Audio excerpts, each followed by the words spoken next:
Alright, it's a couple days later. I got my jumper cables and a battery out here, and see if we can jump it and get it into the shop here so I can charge the battery.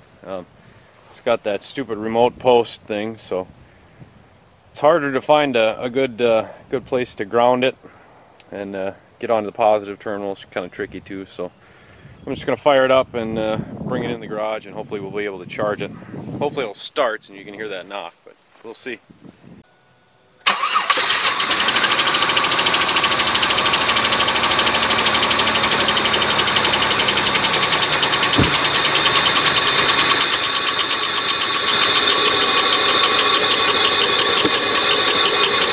Well, that's how it runs. Not the best.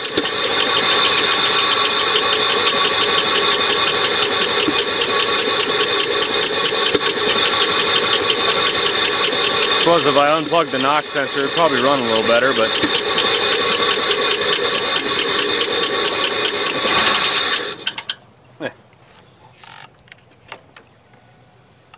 of course you take the cable off, it dies.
Well, there we go. Maybe it'll run on its own now.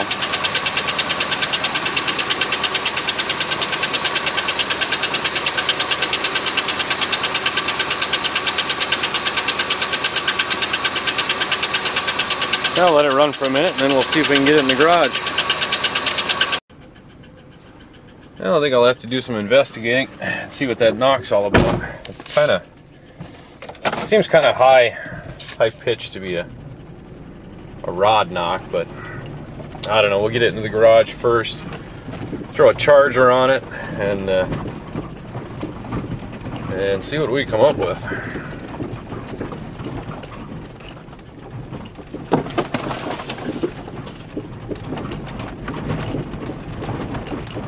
Still drives and everything, just runs a bit rough because of that knock.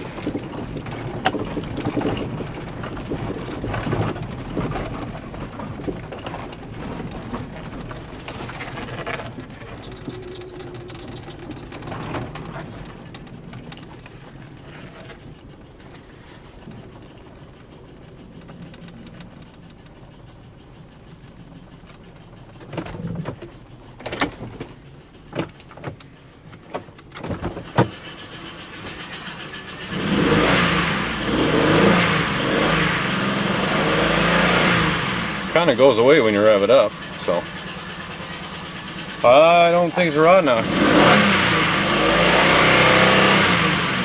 Like I said, kind of goes away. Yeah, we'll figure it out later. Good enough for now. Well, I've done a little bit of investigation on this van here. Obviously I had to put another battery in it because the original one wouldn't hold a charge at all. Couldn't charge it even enough to start it. So put another battery in, I'm charging that up now. And I got it running. I went ahead and I unplugged the NOx sensor, which is down by the oil filter, just above that. So that should keep the engine or the computer from retarding the ignition timing, so it'll run a little bit better. And I fired it up and I checked the codes, and I had a P0302, which is cylinder 2 misfire, which would be this one here.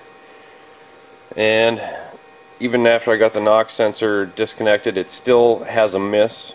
It runs rough, not as bad as it did before, but I'm thinking that I have a valve train issue, maybe a broken spring or something with the lifter, something like that, because it doesn't sound to me like it's a low down, knock. It's not what it sounds like to me. It sounds higher up in the engine, and it's more tinny, I guess you could say. That's what I hear anyway. I don't know how it's going to show up on camera, but and it goes away a little bit when you rev it up. So I'm thinking it's the valve train. But I'll fire this thing up and I'll let you listen, and hopefully the camera will pick it up.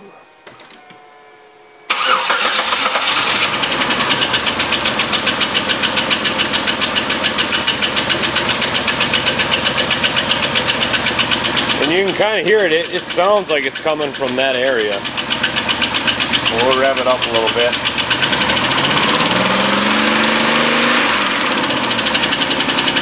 And you see it sort of goes away. At least you can hear it less.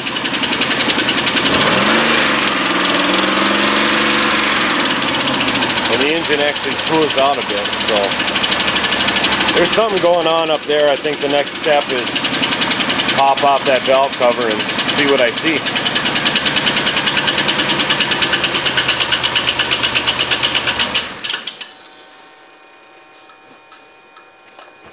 Yeah, it smokes a little bit because it's been sitting for so long. All the oil's starting to leak out of it. But yeah, like I was saying, I think the next step is to take off that valve cover. Take off that valve cover and see what's going on under there. See if I can see anything wrong. Of course, they don't make it easy to get the valve cover off. Looks like I'm going to have to get rid of this mount here, which is bolted up here and down there and further down. Pain in my ass. And then this this coolant pipe might be in the way too. Matter of fact, I know it's in the way, either up here or down here, so that's probably going to have to go. But I'll let this battery charge overnight and probably come back tomorrow and see if I can figure out what exactly is going on under there. Well, I got the van in here and I was just looking at it, and I pulled two plugs. I pulled this one and that one, and here's the one from cylinder 2.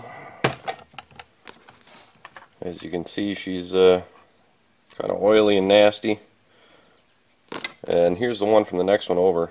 It actually looks fairly decent, so just for comparison. So I think I'm going to clean this up, throw her back in, and just see if it runs a little better. What a horribly designed vehicle on every level.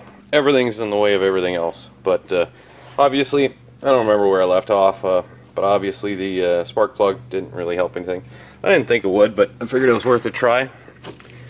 And I've got this valve cover off finally. I had to take this coolant pipe off, and this little dog bone here. I couldn't figure out how to get this off, so yeah, it's a mess. Just ridiculous. But I got it off. As you can see, I didn't bother cleaning before I pulled it because I don't care. It's a free van. And I got a little dirt on there, but I found my problem, and it looks like this rocker bolt here is just completely loose. I can unscrew it with my fingers. I haven't noticed anything else. I haven't really looked very hard yet, but I just got it off. But I think I might try to tighten that up and clean up my mess here a little bit, and then see if it runs better when I put that back together. Wouldn't call it a super easy fix, but a lot better than a bad rod bearing. So I'll tighten that up and throw it back together and see what happens. Alright, I got the valve cover back on, got that rocker tightened down, and hopefully I got the valve cover gasket in there good, because it was RTV'd in on each side and then drooped in the middle. That was a pain, but I think that's in good. I think the wires are on right. I'll have to bolt this back on after I know it works, but let's fire it up and give it a try. Should know pretty quick.